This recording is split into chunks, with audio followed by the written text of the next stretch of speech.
So men are really reckless, and I talk about this all the time, and they don't understand their own mortality, and it traumatizes people. And this literally happened yesterday. I'm going to tell you a story about what happened yesterday. And I also want to just mention what one of my mutuals, and she was on my live with me. I have to edit it. Y'all see it sooner than later, I hope. Was about the way men are conditioned, and they're not conditioned to think about their own mortality. And so Leslie Witherspoon, I love her content. Go follow her, by the way. She's raising teenage boys, and so she's been really trying to push back against the way that society indoctrinates them into patriarchy and all of these systems, right? And I learn a lot from her because she sees in real time the things that men are conditioned with, and she has to kind of counter all those things, right? And one of the things that worries her and worries everybody, I'm sure, is men's inability to understand their own mortality. And just remember, when I was in my 20s, I was super reckless. And when I was a teenager, 2-year-olds have a death wish, you know what I mean? When you're young, you don't understand how dangerous things are. You don't understand the impact of death on other people. You don't even realize how fragile life is usually. Not always, but it depends also on the things you've been through and if you've experienced death or not when you're young. If you've lost a parent or something like that, obviously you're going to understand death before any of your friends. But in general, people in their teens and their 20s even tend to be more reckless than people, say, in their 30s, 40s, and beyond, right? And what Leslie made such a good point when I was telling her what happened yesterday is that men oftentimes don't outgrow this phase of not understanding their own mortality, and just thinking that they are just invincible. And this is why I tell you all the time not to follow male leaders in the wilderness and stuff. Not all. If they're emotionally intelligent, if they've done the work on themselves, if they're responsible, if they can really, predict not just natural or, environmental dangers, but the emotional stuff that could come up, right? If a man doesn't understand human emotions, including his own, but especially of other people different lived experiences, especially women and maybe children or older people, because they've never been in charge of taking care of them, or just having to deal with men have no idea what we go through every day just to not be unalive by them, for instance, or what's going on with us, and our bodies and stuff, right? Then they are just not going to be good leaders because they're not going to anticipate the needs of, someone, a teenage girl getting her period in the middle of nowhere, stuff like that, me working in the outdoors, especially with teenagers, I was very aware of the impact of just your periods on someone in the wilderness, and dehydration, and what did you do with these sanitary, what do they call it?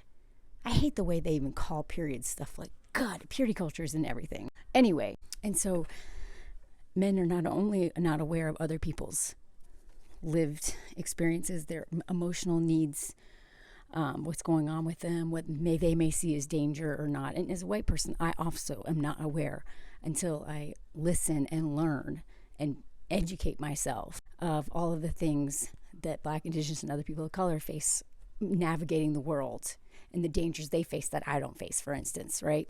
And so men are not only aware or as thoughtful, because they don't have to be, because patriarchy, that's the entitlement under patriarchy.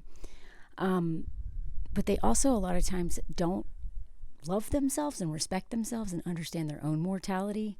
And so they're just reckless, and they don't appreciate how fragile life is. And not only that, they don't fully comprehend the impact of them not understanding their own mortality has on everybody else, which is why I talk about this all the time, how men will be just so reckless and either get someone else killed or get themselves killed, and then somebody or get themselves injured, that somebody has to take care of them now, right? And it's almost always women who have to clean up the mess of reckless men. And so what Leslie talks about is her not, and all the things that she has to teach her boys. But one of the things is to respect human life, to understand the mortality, understand, that the impact that all of their decisions have on everyone else in their life, and so on and so on and so on, right? There's so much to have to push back against, because patriarchy is going to condition men so hard to be reckless and selfish and not thoughtful, because, women are the crash pads, to use climbing terms, for men's falls. Women are the shock absorbers of society. Women are the caretakers of society. We are the ones who have to deal with the consequences of everything that men do. Everything.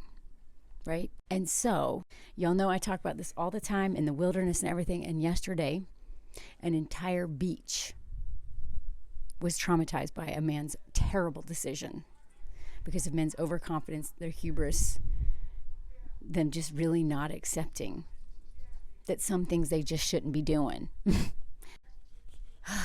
I feel better talking about it today. Yesterday, I was like so upset that I couldn't make content. I didn't want to do anything. I just wanted to be with my family. So we went down to Angali Beach or whatever. As some of y'all know, I'm on vacation right now. I'm visiting my U.S. American family. My sister's married to a Greek American, and this is like the island that he grew up on, basically, or at least in the summertime. His parents are Greek, been like, this is their home or whatever, right? So he knows this island very well.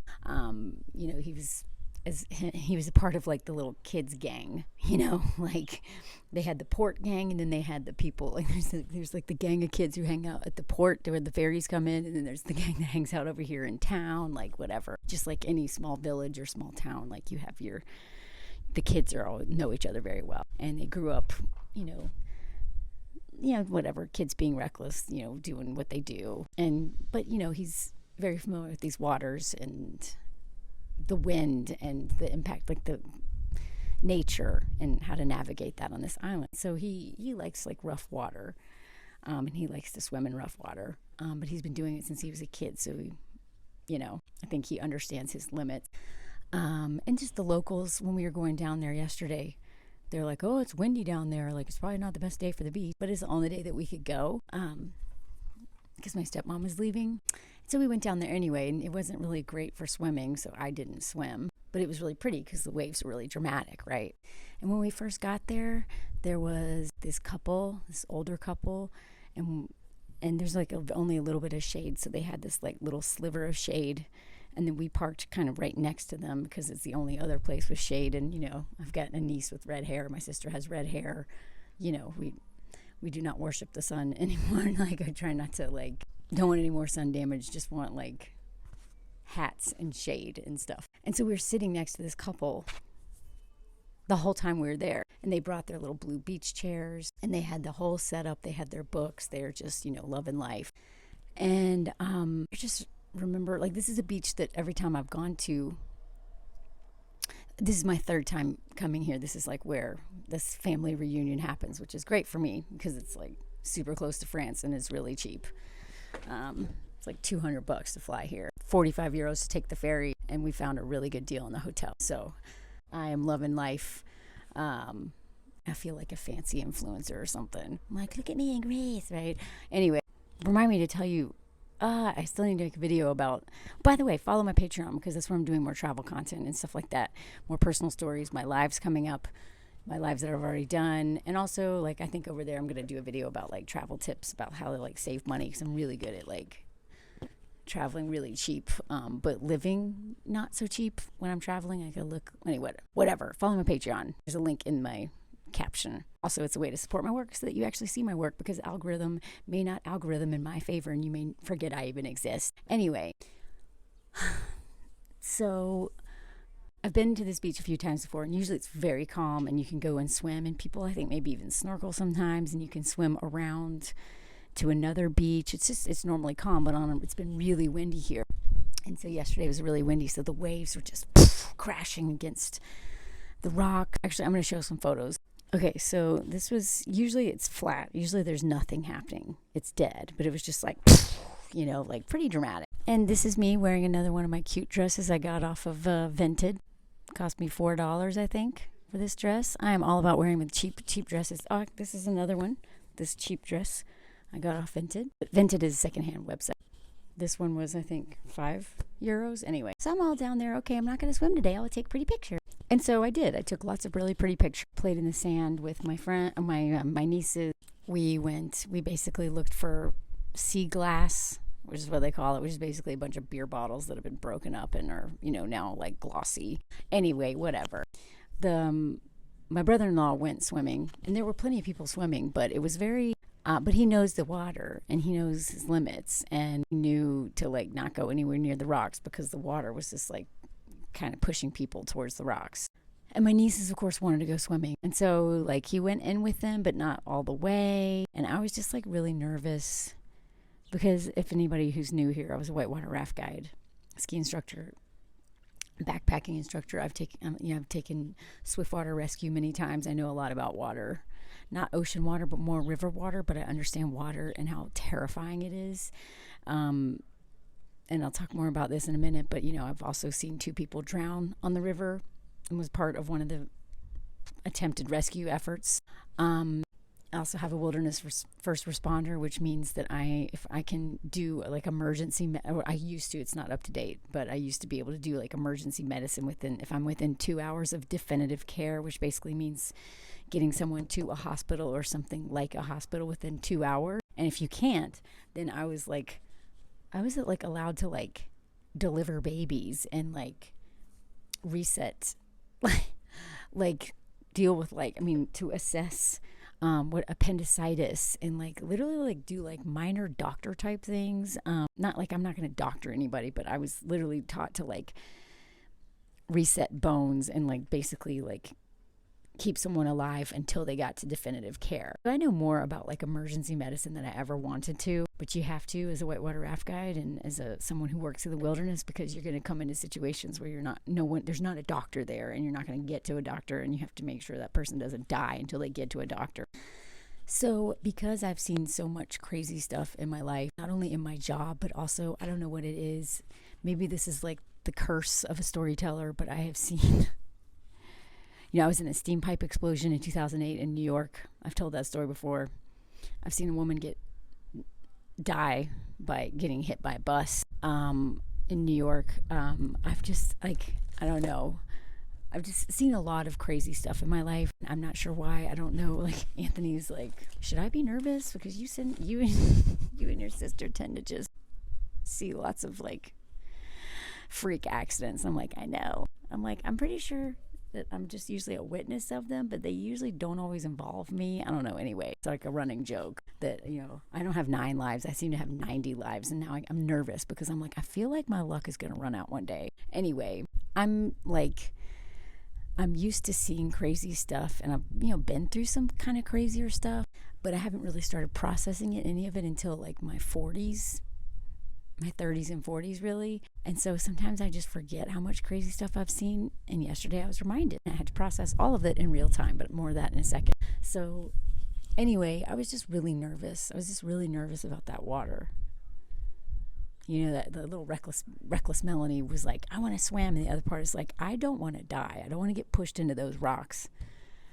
I don't want the undertow to pull me out. It happened once here, like my first time in Greece. Like the current wouldn't let me swim back to shore, so I had to let it just take me to another beach, basically, because I was like getting exhausted trying to get back. So I understand the power of water.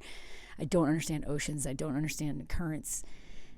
I don't understand how they work with beaches and stuff, but I understand currents, having worked on rivers, and I understand water is terrifying. That I know. But I'm a little too paranoid now because I've seen so much trauma around water that I didn't want the girls going anywhere near the water.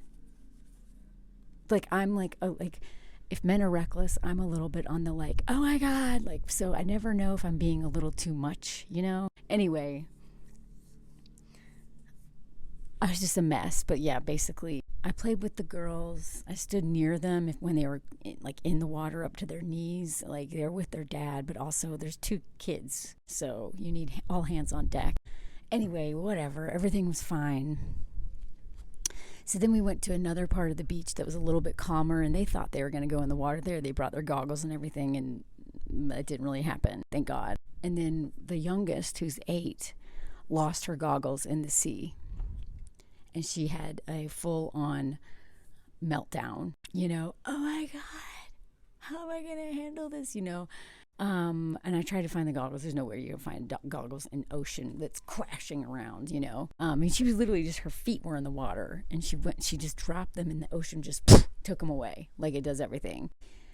So she was like inconsolable, and her big sister, my other niece, comes over and is like, handles it perfectly, and it's okay, Mom's got an extra pair, and like calmed her down. And then this was like really touching. The oldest, who's 11, had a funeral for the goggles. Just like very like, now that I think back to all the things that happened yesterday, I was like, wow. Anyway, just like a dark energy of the day. So she had a funeral, wrote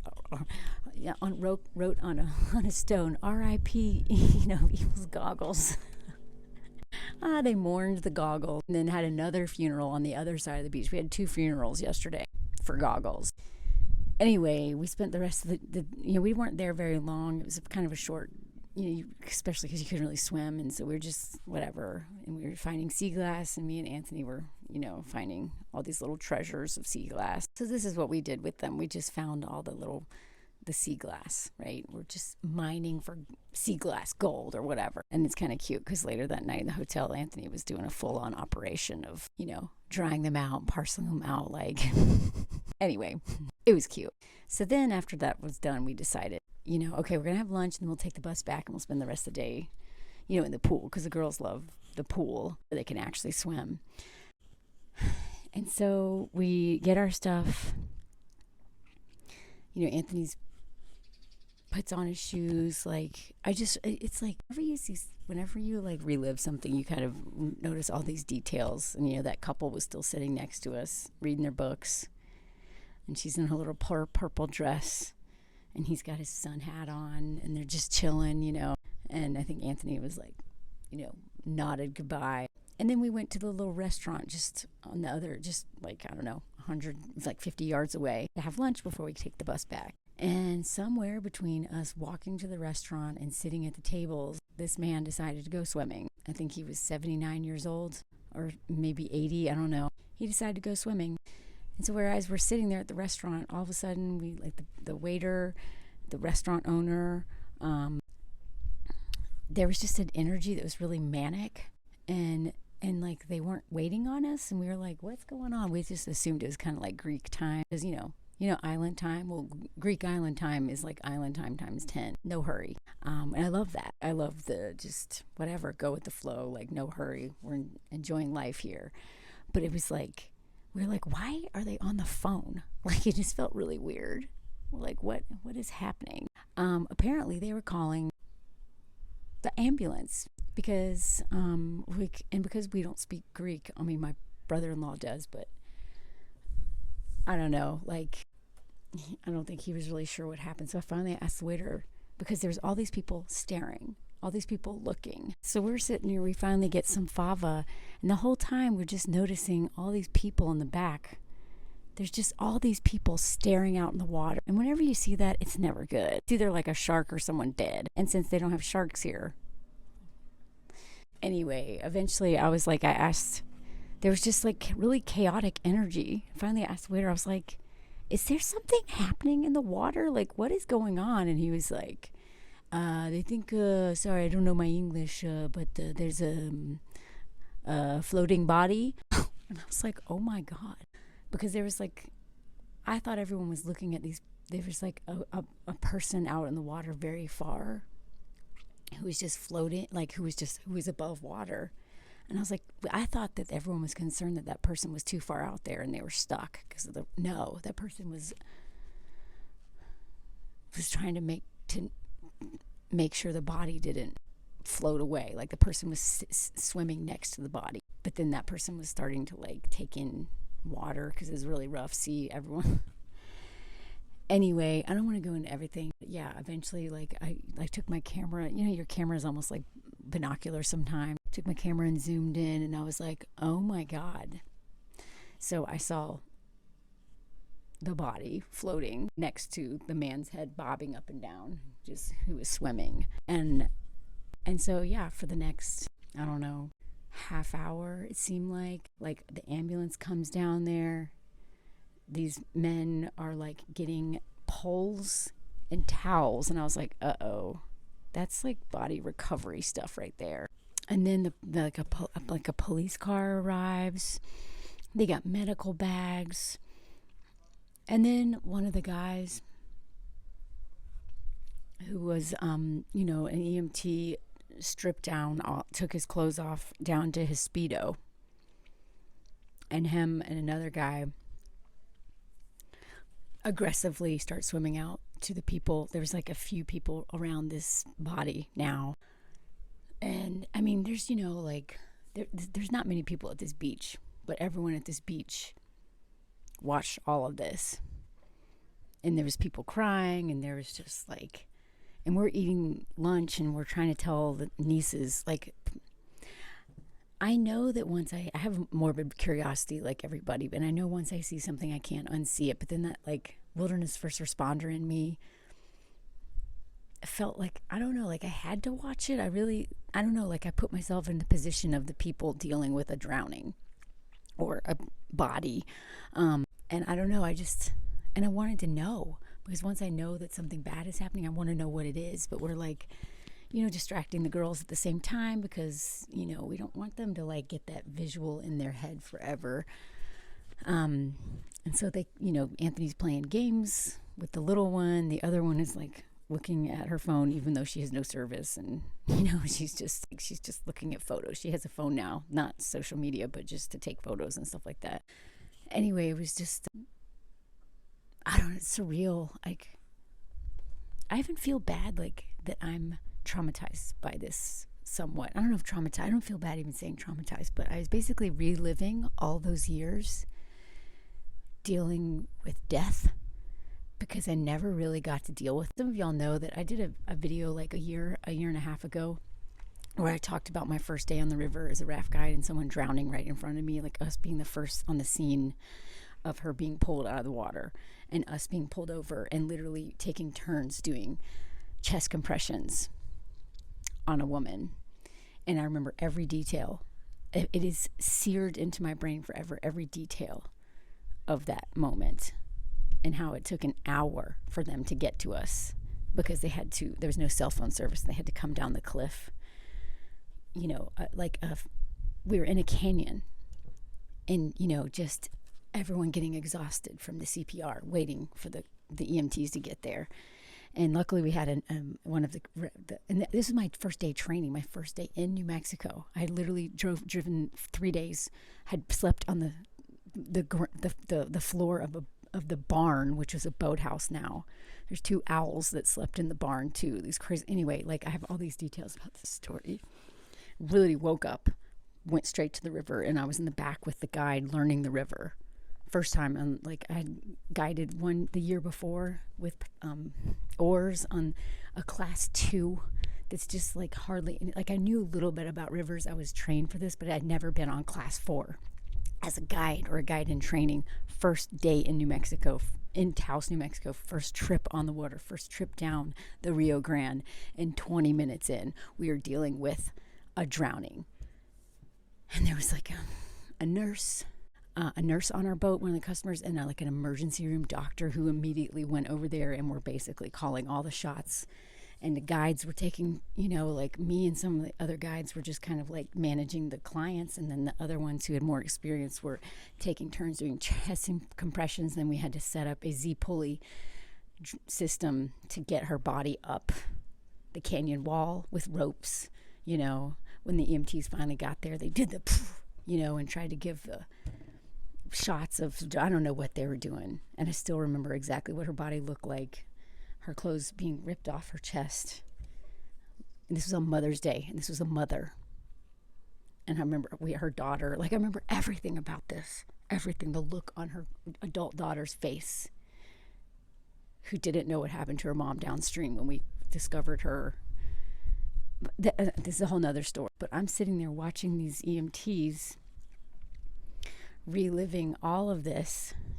And I think partly because when I told that story a year and a half ago, I had told that story on stage before at the Moth and won with that story, of just being like that happening on my first day as a guide, but I've never processed that story until I told it on TikTok like a year and a half ago. and people reacting to it being like, that's crazy, oh my God. And I was like, oh yeah, I guess that was kind of crazy. And then people sharing their own experiences with raft guides who were reckless, because the reason that woman died is because she was in a private boat and an overconfident man put her in a lake life vest, which has no flotation. That woman didn't have a chance. It wasn't even a rafting. It was not a PFD. It was a lake. It was like a fin. That's why she died. Anyone else who would have fallen out of a boat in a normal vest would have floated, but she drowned. Absolutely that man's fault, if you ask me. And it wasn't until I told that story on TikTok and read the comments of people being like, responding to me, because I'd only told that story on stage in front of a quiet audience in the dark, and then reading people's comments and then people sharing their stories, I like cried for the first time ever, like a year and a half ago. But I still haven't quite processed it until I'm in this moment watching EMTs dealing with a dead body, or a body that's lifeless that they are going to try to, right? I don't know how to explain it. I felt like I was going to throw up. I was like I was trying to be there for the kids, but also like reliving, like having flashbacks of that moment on the river with the, and the chest. And anyway, I'm like, yesterday was the first time I really fully processed this really traumatizing event that like, when that happened, we had to like, that woman, after we got her up to after she, got her body up to the cliff, we had to continue rafting. We could let anybody out of the boats who wanted to walk, but like we had to keep rafting. And it was so silent and eerie, and as we're pulling away, we hear the adult daughter at the top of the road who'd been waiting for her mother, because they flipped and she walked down the road, and then this body comes up and we hear her yell, "No!" as we're rafting down a quiet canyon. No! I'll never forget it. And so we just go through these rapids like, nobody's making jokes or no one's telling, it's kind of quiet for the next hour of this trip rafting. And then we feed them snacks, put them on the bus, go back to the meetup spot and eat lunch in a gravel parking lot. And the guide was like, if anybody needs to take the day off, like you don't have to go, but you have another busload of clients to take. And of course, because it's the rafting world and it's mostly men, nobody's gonna be like, no, I'm not gonna go. So everyone stayed and we all went down and then the second trip, nobody knows someone just drowned in the first half of the day. Again, this was a private boat. This was not our company. This was not our fault, but we were the company who had to deal with this mess. So like we taking clients down the river, joking and laughing and telling our funny stories and and nobody knows that all of us have just been traumatized with a dead body. And me, that's my first day on the river. I am terrified of water now. And then after that trip of joking, we all go to play volleyball at the boathouse and everyone's drinking. I don't drink at this point. I haven't drank in like 20 years. I'm not an alcoholic. I just don't drink anymore. So I remember everything. And I just remember being like, okay, so this is what we do. We all kind of come closer, having gone through this hard thing together. But the thing we never did was process it together. We were all just like, oh, well, that's But we never talked about it. No one really cried about it. We didn't really deal with it. And so now, 20-something years later, I'm finally processing it. And, every day on the river, I was terrified of someone dying. I think that's one reason why I was such a good guide. It's because I knew how dangerous this river was. I saw it. I can't believe I was a guide for 6 years, and every day I was terrified on that water. Such a masochist. And in my last year guiding, someone drowned in that exact same spot. Another woman, but this was a company death, and it was not our company. Another one, but we weren't the ones who had to deal with that because we were not the first on the scene. But we rafted, and that woman, two women fell out. One of them died. I don't know the details. I didn't want to know any more of the detail. But that's when I was like, I'm done. I don't want to do this job anymore. I don't want anyone dying in my boat. I don't want to see death anymore. I'm tired of this. This isn't fun anymore. I'm too old to deal with being this afraid every day. And so I quit rafting after that season. I finished the season and I stopped rafting. And I've only done it a couple times since. One of those times was with Anthony when we went to visit Taos. We made it through the water without dying, even though I was terrified he was going to die. And then we get hit by a truck on our way home. Anyway, literally totaled car, concussion, everything. So I am really paranoid about like tragedy now. I'm like, I don't know, like I don't want to live like a life where I'm in constant fear, but I think because I never really dealt with how much danger I've been in because of the jobs I've had, or just because of also being pretty reckless in my youth, and also kind of seeking out danger as a way to like deal with childhood trauma and whatever, like I'm finally processing all that, and I think it's kind of beautiful, you know, that I'm feeling things, but it's a lot. I thought I'd processed so much stuff that I've never processed. And so I'm reliving 2 deaths on the river that I've seen, but one every minute of it as I'm watching these EMTs deal with this trauma. And I can't look away. I felt like morally obligated to watch. It wasn't because I was like, do you really want to see this? Once you see it, you can't unsee it. But I just felt like I had to watch it. I don't know why, but I just needed answers at that point because I already knew that something terrible was happening. At this point, I just needed answers, and I wanted to know who it was because I didn't know who it was, right? And so finally, they pull out a body, and it's a man. And luckily, they pulled it aside and had people in the way so that everyone doesn't have to watch this. And I'm very grateful when they do that, because that person deserves privacy. The family deserves privacy. And people out of concern are going to watch, but they don't need to see this and the clear, whatever, right? So, they tried to revive this man, but he'd been out there for so long. And so then we watched them bring a body covered in a bunch of white towels to an ambulance. There's no stretcher. They're literally carrying, I think they use these 2 rods to kind of make it.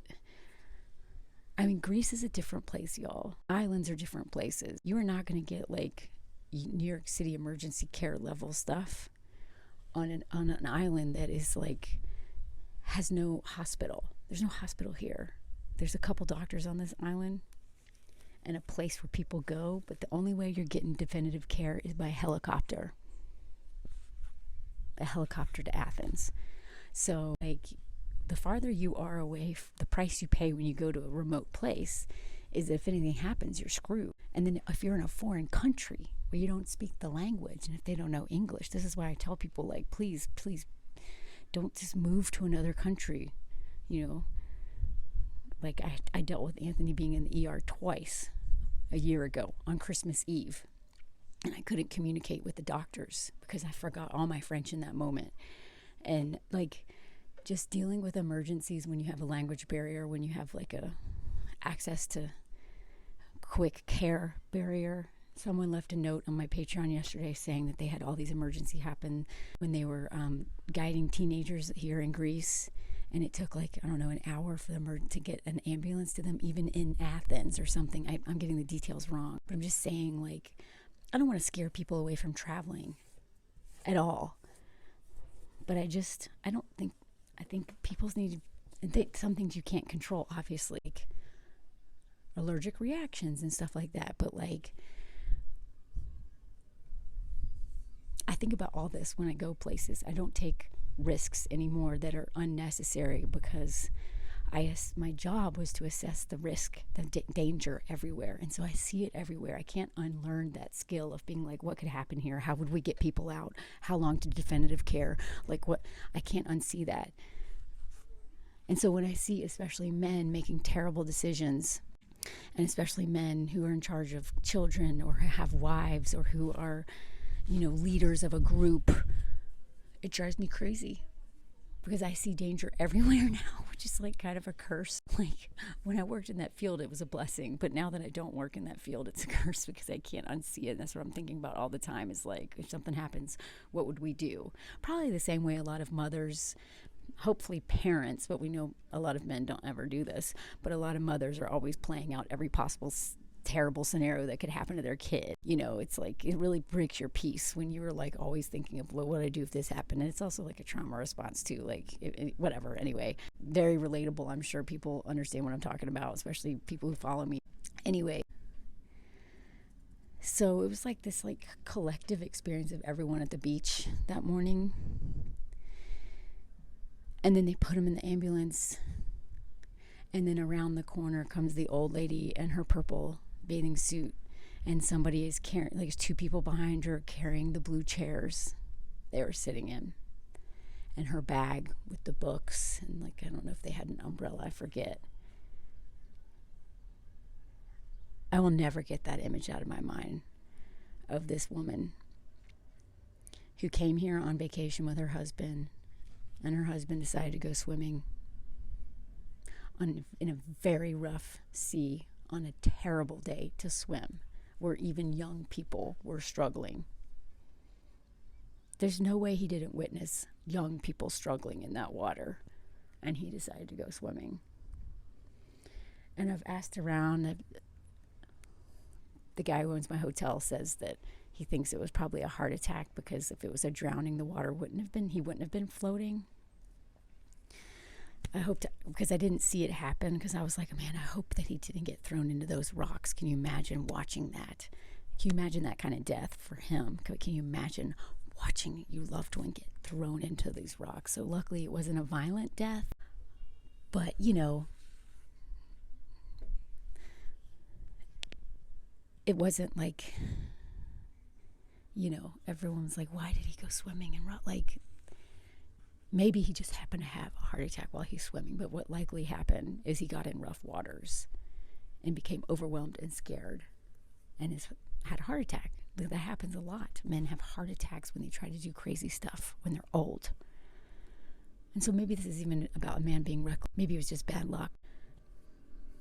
But I was kind of pissed that anybody was swimming that day.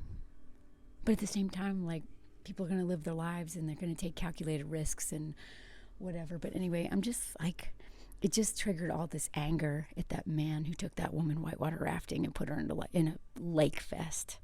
And the way that choice impacted that woman. She lost her life on Mother's Day. A mother impacted her daughter, a grown woman who watched her mother, who flipped in that boat, and she survived and her mother didn't, and watched all of that, to every single person on that river who watched that, to just the way it forever impacted everybody because of one decision a man made.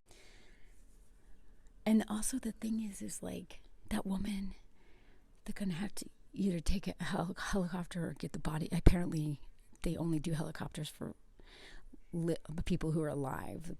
I thought maybe they had to helicopter the body to Athens, but no, they put it on a boat. Helicopters are very dangerous, so they only do it for people who are in life-threatening situations. So this woman has to go back to Athens and deal. Apparently they've been coming here for 40 years. And I feel awful for that man, that part of me that's seen so much unnecessary tragedy and death because of men. Part of me is angry at him for putting his wife through that. Like that, these was like their vacation. They've been coming here for 40 years. I would imagine that woman's never going to come here again. I wouldn't. And now, like, so when someone dies overseas, that woman is going to be dealing with the loss of her partner. Probably her best friend, I hope so. I don't know, they're from another country. I don't want to give any more details. But the bureaucracy of a death and getting a body home. She's all alone dealing with this. I hope her heart can hold out. I hope she has family back home. Like, I just think of the impact to everybody in her life, in their life, the impact of everyone on that beach, the emergency workers, the people who have known that couple who've been there, you know, like whatever. I mean, I've worked in tourist places. Like, it's like we don't really know these people, but at the same time, 40 years coming to the same place, those locals knew that family, that couple. Like, just the impact of everybody. I just feel like really sad for everybody. You know, we covered the eyes. I put my hands over the eyes of my niece. It's like, I don't want her to see this right now. I don't know what her little brain can handle, and I'd rather her not see it than see it. And then, but me and my sister and Anthony were just crying as we watched them take her husband away.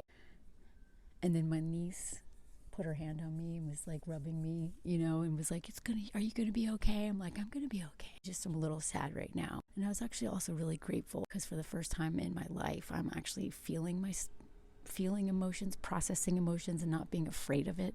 Maybe not the first time in my life, but like over the last few years, I've gotten in touch, thanks to like EMDR and all this other stuff, of really learning how to process things in real time instead of disassociating and just being like, whatever. I don't want to be like, whatever. I know it's a good survival mechanism. I don't want to do it. Like, that's how I survived for so long, was to just, and I think a lot about like people who work jobs like that, like not, whatever, outdoor adventure is different. You deal with stuff, but you don't expect to deal with it on a daily basis, but you're prepared to deal with it. But I think about nurses and doctors and just all of the people who have to deal with, who have to keep it together and disassociate and deal with so much trauma and grief. And for anybody out there who has one of those jobs, like, I really hope that, I know that you have to create that wall so that you can do your job. But I just hope that you have the mental health support so that you are also not getting too detached from that. Because it took me like, 21 years to grieve and process this thing that I was a part of, this traumatic thing that I was a part of that impacted every day. I'm telling you, I have never been on a river without thinking about that lady. I worked on a river I worked for 6 years as a guide, y'all. And not a day went by where I didn't imagine that scene. And again, it motivated me to be very safe. And it made me angry that other guides were not safe, knowing what could happen. But I hope that anybody who does jobs like that, or just anybody who has had to keep it together when dealing with something so tragic, that you eventually get yourself the place to process it. Like, it was very healing to just cry. I mean, I wasn't like hysterical, but I was just sitting there watching this thing, and tears were like slowly going down my eyes.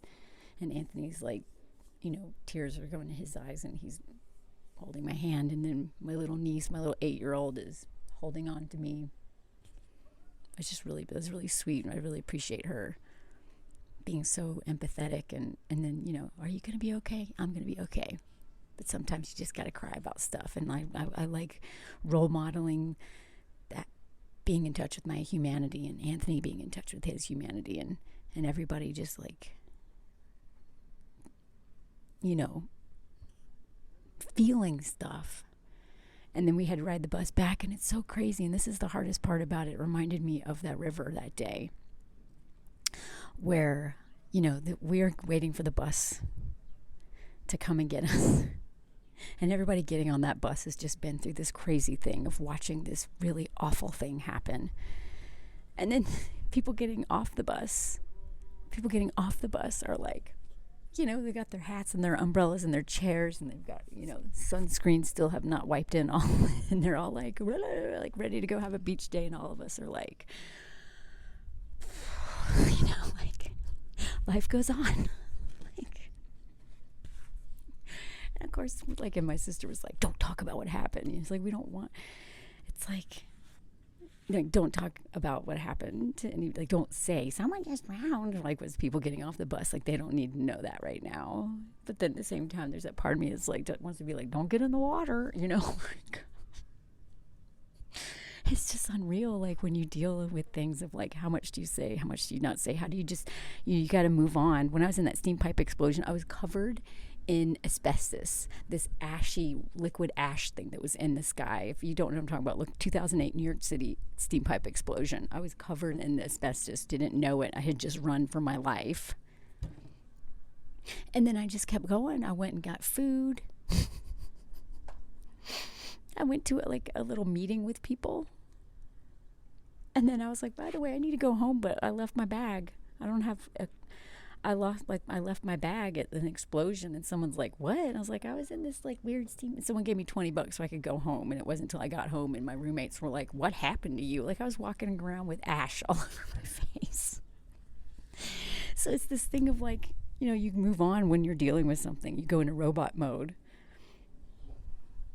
And then, but you also want to feel stuff and process stuff, but then you also like kind of have to move on. So we went back to the hotel, and me and my sister and Anthony talked about it and just kind of processed it. And then we went and got in the pool and played and threw the girls around, and that's exactly what we needed. So it's this like balance of like recognizing what happens, feeling what happens, and then also like the girls are like they don't have a drowning that they're processing. They're just literally like, oh, that's really sad, but also like, can we go play in the pool?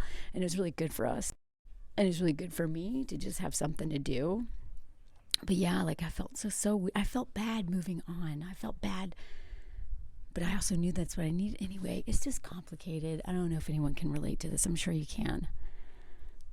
But this balance between life goes on and you got to just keep moving, but then also like I used to do that to a fault and never process anything, and I just kept moving and never sat with anything uncomfortable. And I guess the point of this video, besides men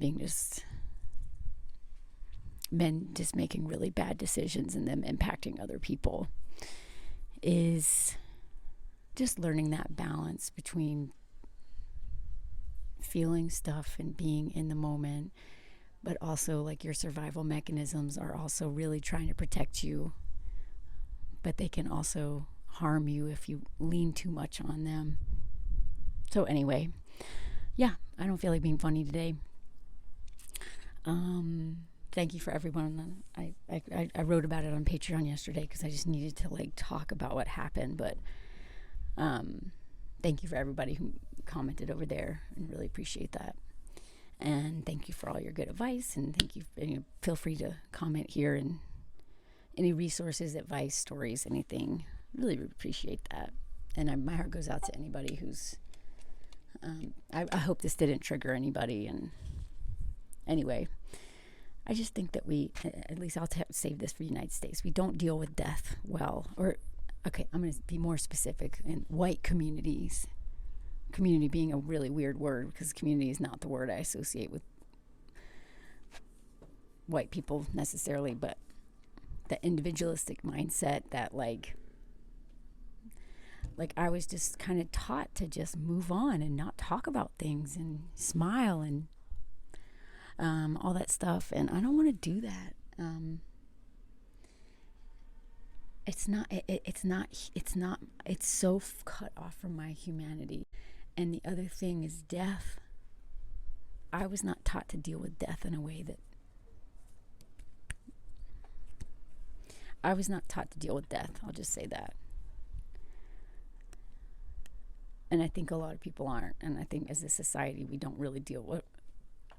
In the U.S., death is still a very difficult thing for people to talk about, but specifically in the communities I've been around, not all of them. Like in Taos, I found a community who really knew how to deal with death in a way that was really beautiful, and it taught me a lot. It's about laughing and crying and sharing, and I learned how to mourn in Taos, because Taos, anyone's been to Taos, every awful thing that's ever happened in my life happened in that town. I love that town, but it is the craziest place ever. And I've dealt with a friend got schmurdered, schmoocides, freak accidents, so much death in that town. That's where I learned how to grieve eventually. Not that first one, but that community taught me how to grieve.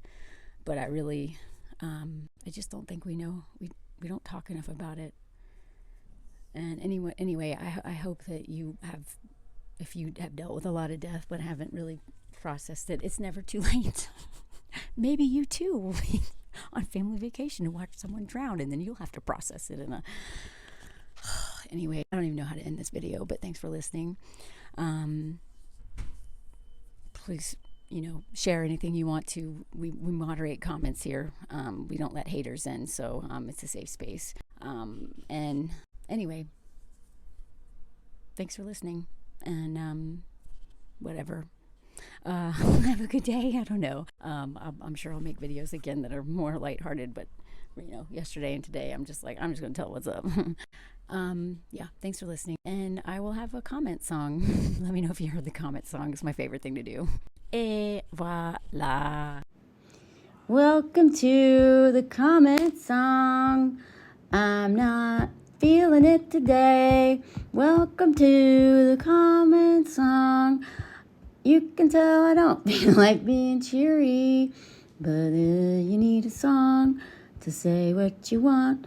Maybe you have a story to tell. I don't know. I'm just gonna sing la la la la la la la la la comment song. Anyway, I don't feel like doing a comment song today, but I hope you have something to say, any advice, any stories, any whatever. Much appreciated. Okay, wrap it up. Et voila. Thanks, y'all.